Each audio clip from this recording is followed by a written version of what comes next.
Sejam muito bem-vindos ao canal Observatório Humano. Hoje, a nossa análise explicativa vai mergulhar fundo em um dos maiores e mais devastadores conflitos de toda a história da humanidade.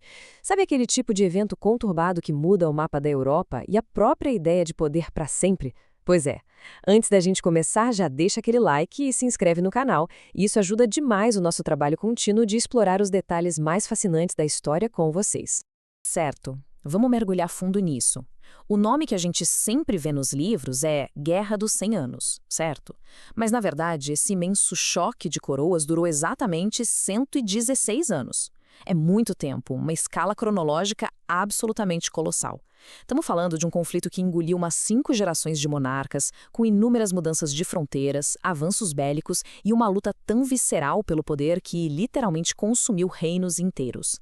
Para a gente entender bem como esse século de história funcionou, sem se perder, vamos dividir o nosso roteiro de uma forma bem clara. Primeiro, as origens do conflito, depois, a vantagem inicial da Inglaterra, em seguida, o caos, a peste e a divisão, aí entramos na ascensão da Joana d'Arc e na vitória francesa, e para fechar, o legado de tudo isso.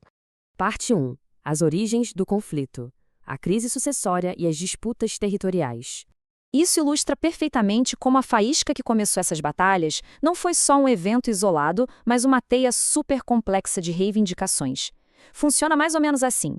De um lado, a nobreza da França usou a antiga lei sálica para impedir que o trono passasse para uma linhagem feminina depois que o rei Carlos IV morreu. E aí coroaram o primo dele, o Filipe de Valois. Do outro lado, o rei inglês Eduardo III bateu o pé dizendo que o trono era dele por direito, já que ele era sobrinho do rei falecido.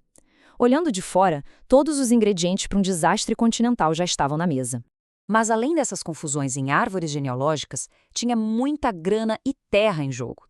Regiões que concentravam uma riqueza absurda, tipo a Gasconha, que era um forte polo produtor de vinhos, e as áreas vitais de comércio de tecidos lá em Flandres eram controladas pela Inglaterra.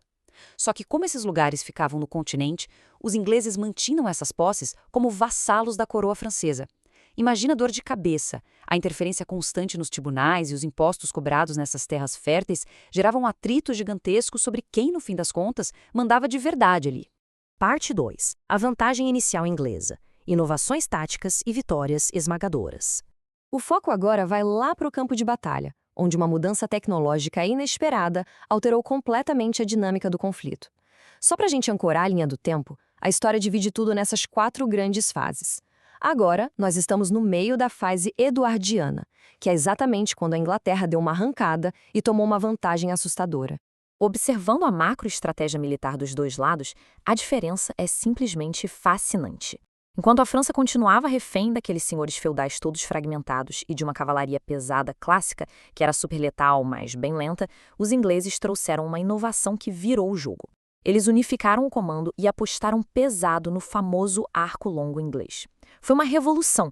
Isso praticamente democratizou a guerra, porque permitiu que uma infantaria cheia de camponeses bem treinados conseguisse perfurar de longe as armaduras caríssimas da elite nobre francesa. A aplicação prática dessas táticas teve consequências devastadoras. Nas famosas batalhas de Crécy e de Poitiers, as forças inglesas simplesmente trucidaram os contingentes franceses. Para a gente ter noção da magnitude disso, o impacto militar e psicológico em Poitiers foi tão absoluto que, no calor do combate, o próprio rei da França, João II, acabou sendo capturado pelos inimigos. Inacreditável, não é? Parte 3. Caos, peste e divisão. A destruição da França e os tratados de paz. Então, o ponto crucial aqui é a gente sair um pouquinho da tenda dos generais e olhar para a tragédia que atingiu a população comum. 3 milhões de coroas. Esse foi o resgate monumental que a Inglaterra exigiu no Tratado de Bretny só para soltar o rei João II. É um volume de dinheiro tão absurdo que simplesmente arrastou uma nação inteira para a bancarrota. Olha só o peso dessas palavras registradas nas crônicas de Jean de Venette, que ajudam a ancorar a gente na emoção nua e crua daquele período. Lendo isso, fica muito claro o horror. Sem o rei lá e com o governo desmoronando, os camponeses ficaram totalmente à mercê de mercenários e saqueadores. Era uma total ausência de lei, um período sombrio, onde quem plantava e colhia apanhava de todos os lados.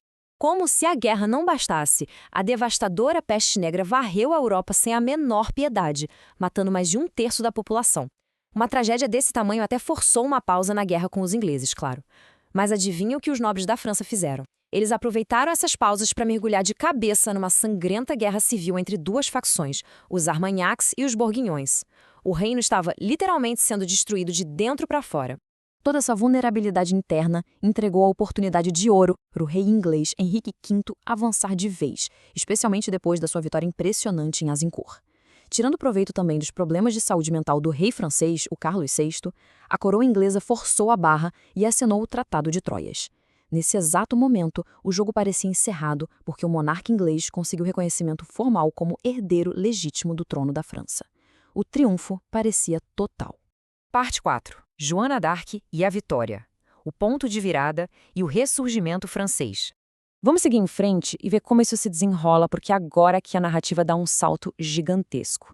Bem quando a derrota total da dinastia Valois parecia uma certeza matemática, aparece no cenário uma das figuras mais surpreendentes da história da humanidade, Joana d'Arc.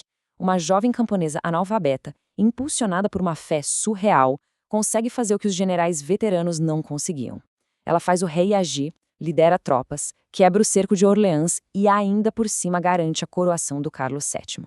Tudo isso antes de ser presa e executada em uma ascensão maluca que durou só 2 anos.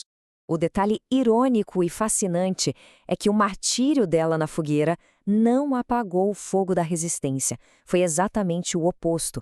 Aquele sacrifício deu para a França o impulso moral e nacionalista que o país precisava desesperadamente. A liderança simbólica da Joana estilhaçou a ideia de que a Inglaterra era invencível e uniu as tropas, virando completamente o rumo das batalhas nas 2 décadas seguintes. E o golpe de misericórdia rolou em 1453, bem longe das planícies lá do norte. Na Gasconha, durante a Batalha de Castilhão, a França trouxe para o campo de batalha mais uma revolução tecnológica, a artilharia pesada. O uso dos canhões desintegrou o que tinha sobrado das defesas inglesas, encerrando definitivamente qualquer ambição que a coroa da Inglaterra tinha de mandar no continente. Parte 5. O legado da guerra. O nascimento das nações modernas. Agora, o que é realmente interessante nesse slide é a gente parar para pensar no que nasceu das cinzas desse banho de sangue de 116 anos. Com tanta necessidade de inovar na guerra, aquele modelo antigo e difuso do feudalismo simplesmente entrou em colapso. Acabou o monopólio dos cavaleiros de armadura. No lugar disso, os 2 países passaram a financiar exércitos profissionais pagos pelo Estado, com o poder ficando super concentrado nas mãos de reis absolutistas. Foi no meio de toda essa destruição que o formato dos Estados-nação modernos começou a ganhar vida. E essas informações deixam pra gente uma reflexão bem provocativa.